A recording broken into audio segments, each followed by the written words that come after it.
Have you ever had a really, really big vision or a really, really big dream, and you knew that you were going to go for it no matter what it cost you, no matter who said it can't be done, no matter what obstacles stood in your way? My name is Luca Brassy, and this is my story.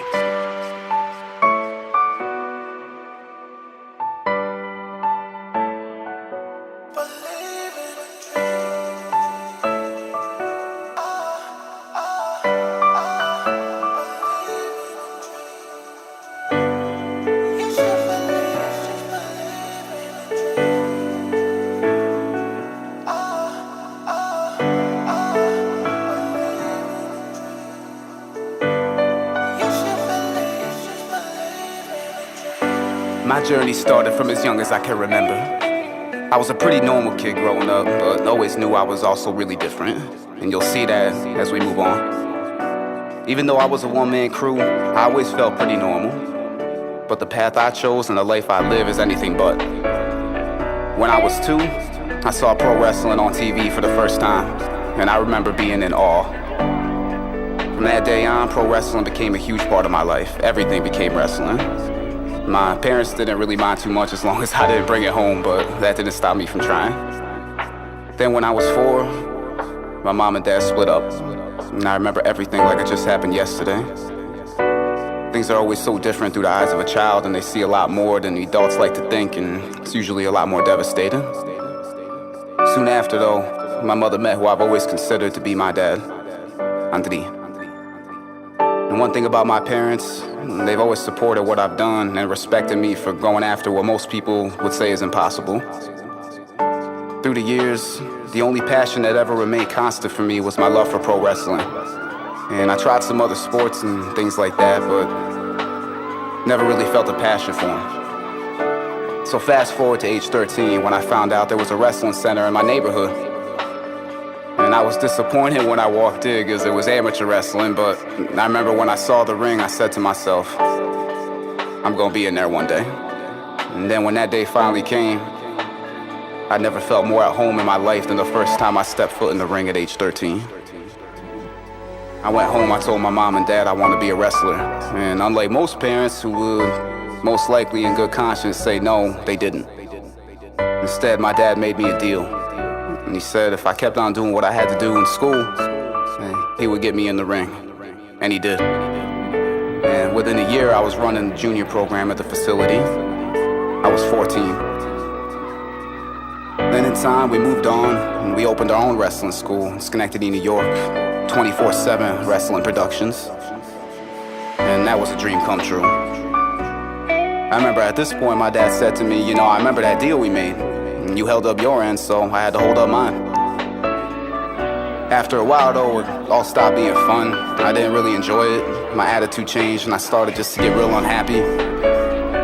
I was too young then to understand why I loved the business so much that kept on trying to hurt me.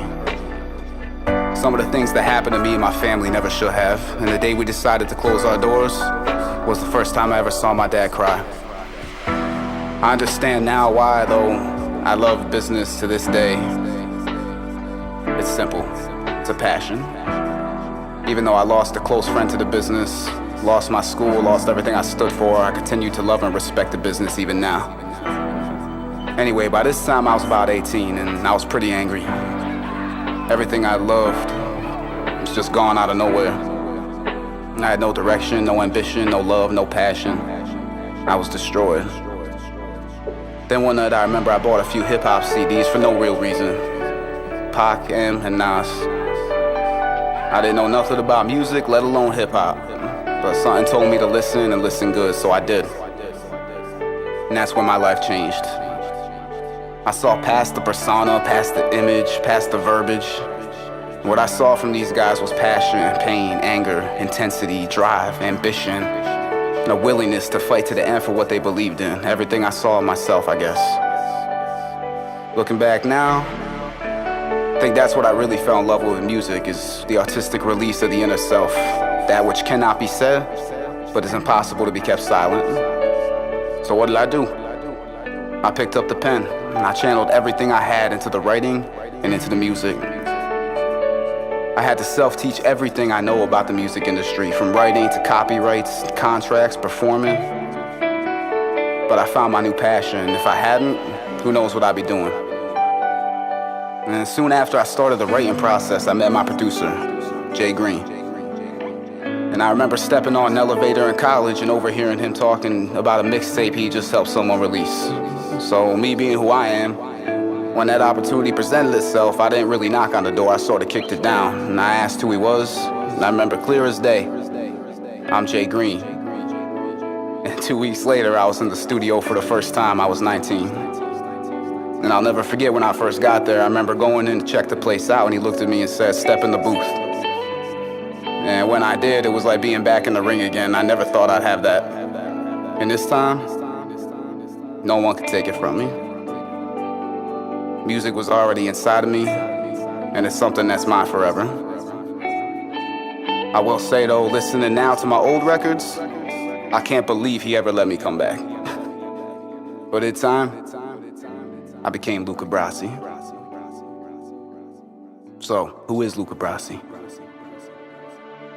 Luca Brassy's the all-American boy. I represent the American dream.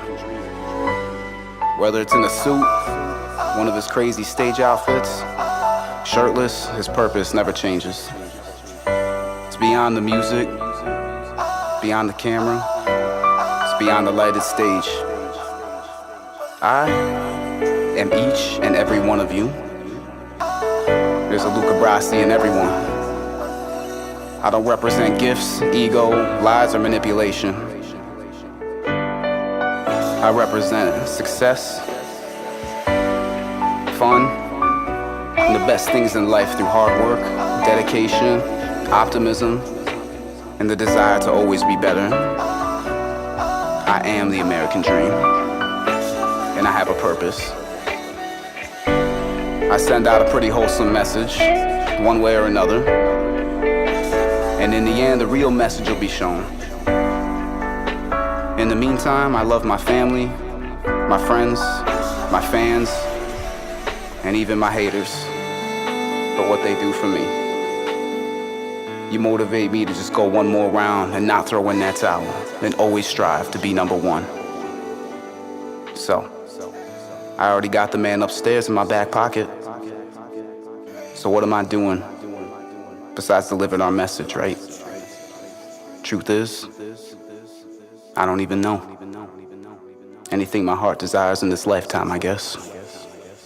Whatever that may be.